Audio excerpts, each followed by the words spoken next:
काय झालं पूजा कराडा लगेच हा काय झालं एक स्टोरी आठवली बघ. कसली स्टोरी महादेवाची. काय नेमकं नेमकं काय काय झालं ती रडाय काय लागली तू एवढं रडाय नाही ती कोण काय बोललंय तुला खरं बोलण्याचा विषय नाही हो. विचार करा देवाच्या नशिबात नसतं मग आपण तर माणूस आहे. काय नशिबात नाही आता ती स्टोरी काय माहिती का देवी पार्वती सगळ्यांकडे म्हणजे घर वगैरे असतं राहण्यासाठी मग ते महादेवाला हट्ट करते की मला पण असं घर पाहिजे.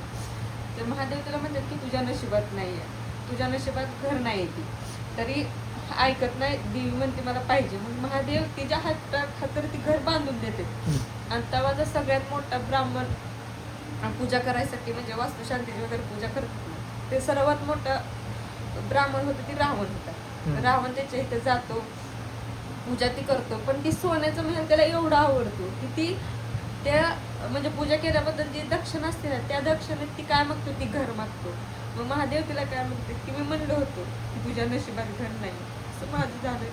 मी पण तुम्हाला हट्ट करून गळ्यातलं मागितलं तुम्ही घेतलं पण आता ते माझ्या नशिबात नाही.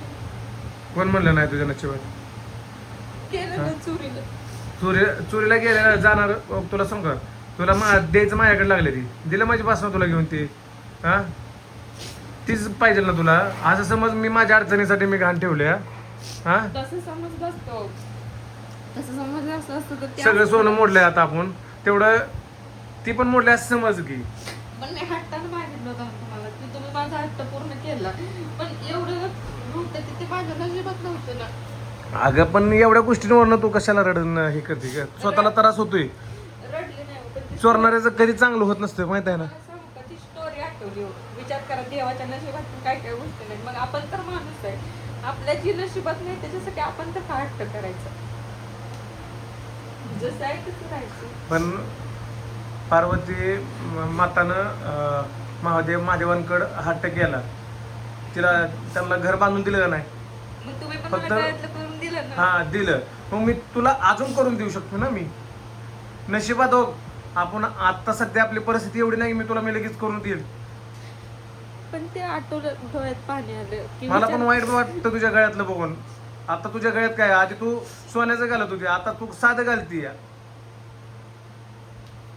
म्हणतात ना नशीब लागतं का. नशिबाचा काही विषय नाही. नशीब घडवायचं आपल्या हातात आहे. अहो हाय हो पण देव हो महादेवाचा आशीर्वाद आपल्या डोक्यावर आहे. आपल्या हो का आपल्याला एवढं संकट आलं ना आपल्याला त्या संकटातनं बाहेर पण तीच काढणार आहे.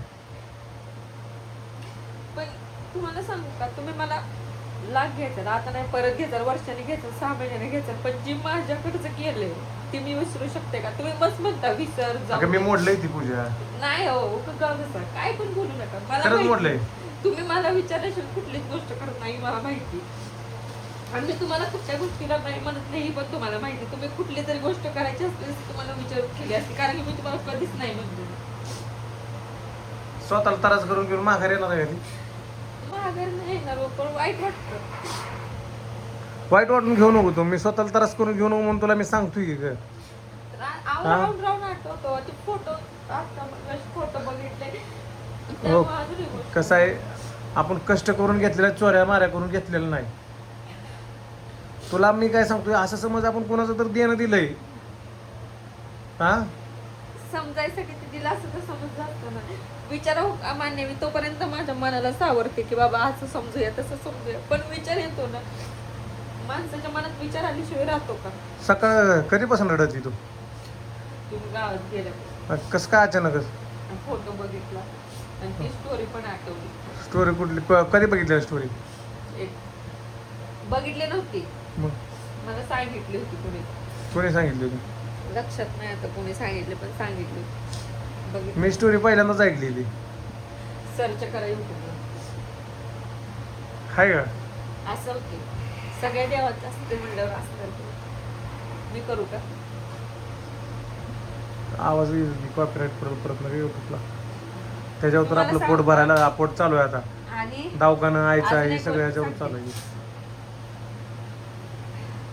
मी रील्सलाच ऐकली रील ऐकली रीलला आणि विचार करा की रावणानं ती लिहिली आणि ती नाव सोन्याची लंका पडलं कारण की महादेवानं पार्वती मातासाठी सोन्याचं घर बनवलं होतं आणि ती सोन्याची लंका पडली. आणि हनुमानाने ती म्हणजे देवी पण रागाला गेली ना की माझ्या नवऱ्याला माझ्यासाठी बनवलं होतं ते आणि त्यानं नेलं. आणि पूर्ण स्टोरी माहित नाही बरं का, मी रील बघितली होती.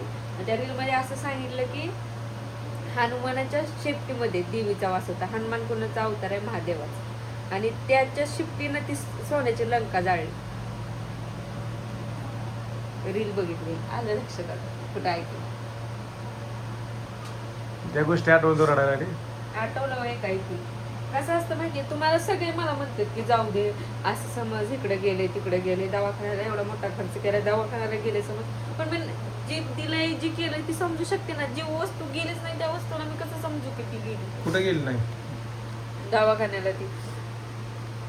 किंवा तुम्ही म्हणताय मी केलंय, मला माहितीये कारण की मी तुम्हाला नाही म्हणत नाही. मी तुम्हाला मला म्हणलं असं मी सकुशन दिलं असतं ही तुम्हाला माहिती. त्यामुळे तुम्ही असलं येडा चाळ करणार नाही. त्यामुळे स्वतःवर काय पण आरोप करून घेऊ नका.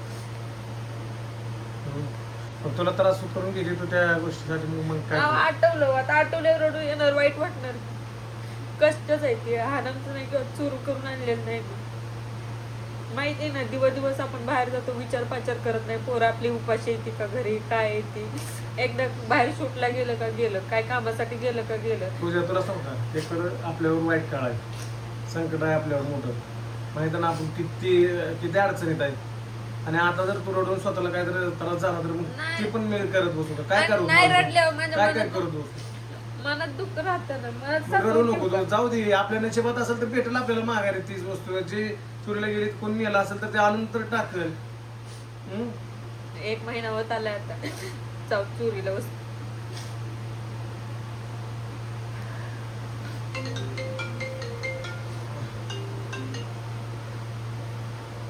Suzuki showroom. गाडी सर्व्हिसिंगला आले, पैसे नाही तर गाडी सर्व्हिसिंगसाठी पण माझ्याकडे. तर मित्रांनो बघू शकता शोरूम मधनं फोन आलाय आणि काय म्हणते बघूया. याला कडे झाला, जाऊ दे. रड नको आता, जाऊ दे, घेऊ आपण तुला. वर्ष जाईल, 2 वर्ष जाईल, 3 वर्ष जाईल, घेऊ. घ्यायचा विषय नाही हो, त्याचा विषय नाही. तुम्ही परत घ्यायचं, पण गेलेली वस्तू परत मिळेल का? नशिबात नव्हती आपली. मग तेच म्हणते ना, मग मी ते पण आठवूनच रडत होते. तुम्ही जास्त विचारलं मग. जाऊ दे, टेन्शन घेऊ नको. मिळाले आज ना उद्या मिळालंच दिवस. काय सांगू भाऊ? अहो सागर भाऊ झालं तर अहो ती गळ्यातल्या हिच्या सोन्याच्या चोरीला गेलेलं ना, मग ते आठवून रडायला लागली सारखं.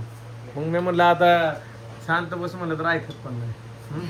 आता रडायचं नाही. चा ठेव, जा उठ.